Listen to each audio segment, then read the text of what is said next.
গণভোটের রায়ের বিরুদ্ধে সরকার সংকটের মুখোমুখি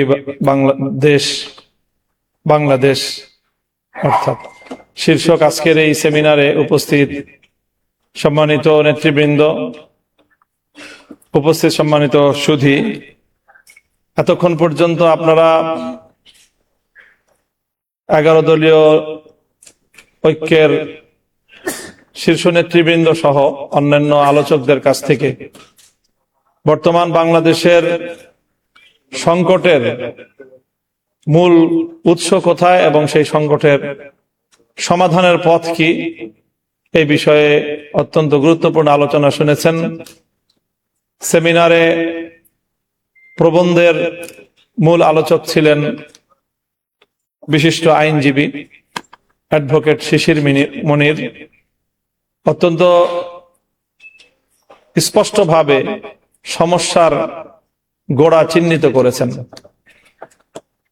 আমি সংক্ষেপে 2-3টি কথা বলি। আমি বলি কি যে বর্তমান সরকারকে একটা ভূতে ধরেছে। এটা হলো শেখ হাসিনার ভূত। যেই ভূত শেখ হাসিনাকে ধরেছিল, শেখ হাসিনা বিতাড়িত হওয়ার পর থেকে সেই ভূত এখন বর্তমান বিএনপির ঘাড়ে সওয়ার হয়েছে।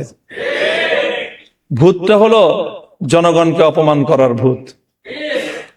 শেখ হাসিনার 15 বছরের শাসনামলকে যদি খুব সংক্ষেপে বর্ণনা করা হয় তাহলে সেটা ছিল এদেশের জনগণকে নিয়ে উপহাস করা, জনগণকে যখন তখন যেভাবে ইচ্ছা সেভাবে অপমান করা। শেখ হাসিনা বাংলাদেশের মানুষকে শুনিয়েছিল নতুন এক গণতন্ত্রের সংজ্ঞা, উন্নয়নের গণতন্ত্র। জনগণের মতামত লাগবে না, তিনি পদ্মা সেতু আর মেট্রো রেল দিয়ে গণতন্ত্র বাস্তবায়ন করেছিলেন। এভাবে সর্বশেষ শেখ হাসিনার পতনের কফিনে সর্বশেষ যে ব্রেকটা ঠুকেছিল সেটাও ছিল জনগণকে অপমান করার এক ভয়াবহ বিভৎস দৃষ্টান্ত। বলেছিল বাংলাদেশের 4 কোটি ছাত্র জনতাকে রাজাকারের নাতিপুতি। ভুলে যাওয়ার কথা নয়, আমার দেশের আত্মমর্যাদা সম্পন্ন 4 কোটি ছাত্র জনতা সেদিন রাতের অন্ধকারে বেরিয়ে এসে বলেছিল আমি কে তুমি কে। এত তাড়াতাড়ি ভুলে গেলেন জনগণকে অপমান করার পরিণাম। সেই শেখ হাসিনার জনগণকে অপমান করার ভূত এসে সওয়ার হয়েছে এখন বিএনপির কাঁধে। এই জন্য বিএনপির পক্ষ থেকে একবার জনগণের সার্বভৌমত্বের প্যারালাল এনে দাঁড় করানো হয় তাদের 2/3 সংসদের এই সার্বভৌমত্বকে। এখানে সংসদে দাঁড়িয়ে গোটা জাতিকে মূর্খ সাব্যস্ত করা হয়। বলেন নাই উনি যে এদেশের জনগণ তারা যে গণভোটে ভোট দিয়েছে না বুঝে ভোট দিয়েছে? গোটা দেশের জনগণকে মূর্খ সাব্যস্ত করেন, এরপরে উনি মাস্টার সাজেন এই মূর্খ জনগণকে বোঝানোর জন্য। উনি মাস্টার সেজে এদেশের সংসদের 300 সদস্যকে আর এই 300 সদস্য যারা গোটা দেশের জনগণের প্রতিনিধিত্ব করে তাদেরকে সংবিধান পড়ান মাস্টার সেজে। দাম্ভিকতার একটা সীমা থাকা উচিত। আপনারা জনগণকে অপমান করছেন। এই ভূত আসলে আপনাদের ঘাড়ের নতুন ভূত না, এটা শেখ হাসিনার ঘাড়ে সওয়ার হওয়া সেই পুরাতন ভূত আপনাদের কাছে এসেছে। আল্লামা সাঈদী রহমতুল্লাহ আলাইহির একটা খুব আলোচিত দৃষ্টান্তর কথা বলে আলোচনা শেষ করছি। ওই যে একটা আপনার বন্টনের গল্প শুনিয়েছিলেন না, যে সিংহ, গাধা আর শ্রীগাল মিলে একটা শিকার করেছে। এরপরে সিংহ বলেছে এখন তো শিকার করলাম গরু, হরিণ আর খরগোশ, এখন 3 জন মিলে শিকার করেছি, বন্টন না করে তো খাওয়াটা এটা বেইনসাফি দেখায়, কাজে একটা পদ্ধতি অনুযায়ী তুমি বন্টন করো। গাধাকে বন্টন করতে দিল, গাধা বন্টন করলো আপনি বড়, আপনি গরুটা খান, আমি মাঝারো, আমি হরিণটা খাই, আর ওই পাতি শিয়াল ও ছোট ও খরগোশটা খাক। তো সিংহ এক চড় মেরেছিল, এক চড়ে তার ঘাড় উপরে পড়ে গিয়েছিল।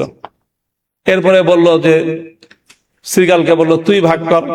না মহারাজ কি ভাগ করবো? না না আমি তো ভাগ ছাড়া খাবো না।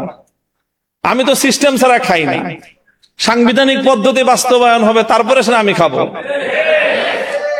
শ্রীগাল বলল যে আপনি গরুটা দিয়ে সকালবেলায় আপনি ব্রেকফাস্ট করবেন, হরিণটা দিয়ে ডিনার করবেন, লাঞ্চ করবেন, আর খরগোশটা দিয়ে আপনি ডিনার করবেন। জিজ্ঞাসা করলো এত সুন্দর বন্টন তোরে শিখাইছে কে? তো শ্রীগাল বলে ওই যে একটু আগে ওই যে গাধার পরিণাম আমাকে এই উত্তম বন্টন শিক্ষা দিয়েছে। হাসিনার ভূত যার কাঁধে ভর করেছে তাদেরকে বলতে চাই, হাসিনাকে অনেক মানুষ বলতো যে খুব রাজনীতি বুঝে। আমি তখনই বলতাম যে হাসিনার মতো বেকুব রাজনীতিবিদ বাংলাদেশে দ্বিতীয় কেউ জন্ম নেয় না।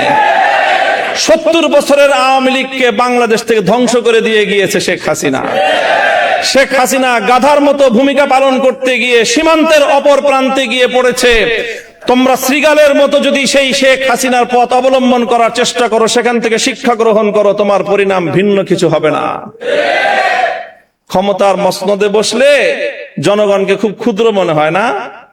ক্ষমতার মসনদে বসে শুনেছিলাম ইঁদুর নাকি নিজেকে সিংহের মতো ভাবে। আজকে বিএনপির অবস্থা দেখে মনে হচ্ছে তারা ক্ষমতার মসনদে বসার পর জনগণকে তারা ইঁদুর আর নিজেদেরকে সিংহের মতো ভাবছে। আমরা পরিষ্কার ভাষায় বলি, জনগণকে সম্মান করতে শিখো। গণভোটের যে রায়, বাংলাদেশে এটি ৪র্থ গণভোট আজকের আলোচনায় এসেছে। বাংলাদেশে তো নয়, বিশ্ব ইতিহাসে রেফারেন্ডাম এবং গণভোটকে এইভাবে উপেক্ষা করার কোন দৃষ্টান্ত এবং নজির নাই। এই নতুন নজির সাব্যস্ত করে, নতুন নজির স্থাপন করে নিজেদেরকে ইতিহাসের আস্থা করে নিক্ষেপ করবেন না। শহীদ জিয়াউর রহমান, বেগম খালেদা জিয়ার, বিএনপির প্রতি আমাদের এটা সর্বশেষ শুভকামনা। এরপরও যদি আমাদের আর কিছু বলতে হয়, আন্দোলনের মাঠে কথা হবে, রাজপথে আমরা তোমাদেরকে মোকাবেলা করবো ইনশাআল্লাহ। আপনাদের সকলকে অসংখ্য ধন্যবাদ। এবং 11 দলীয় ঐক্য যে অব্যাহত এই গণভোটের রায় কার্যকর করার জন্য যা যা করতে হয় তাই করবে ইনশাআল্লাহ। 11 দলীয় ঐক্যের শরিক দল বাংলাদেশ খেলাফত মজলিস ইতিমধ্যে আগামী 24শে এপ্রিল সোহরাওয়ার্দী উদ্যানে গণসমাবেশের ডাক দিয়েছে। এভাবে পর্যায়ক্রমে আমরা ইনশাআল্লাহ এই গণভোটের রায় কার্যকর করেই ঘরে ফিরব। সকলকে সেই আন্দোলনের পথে থাকার উদাত্ত আহ্বান জানিয়ে বক্তব্য শেষ করছি। আসসালামু আলাইকুম ওয়া রাহমাতুল্লাহ।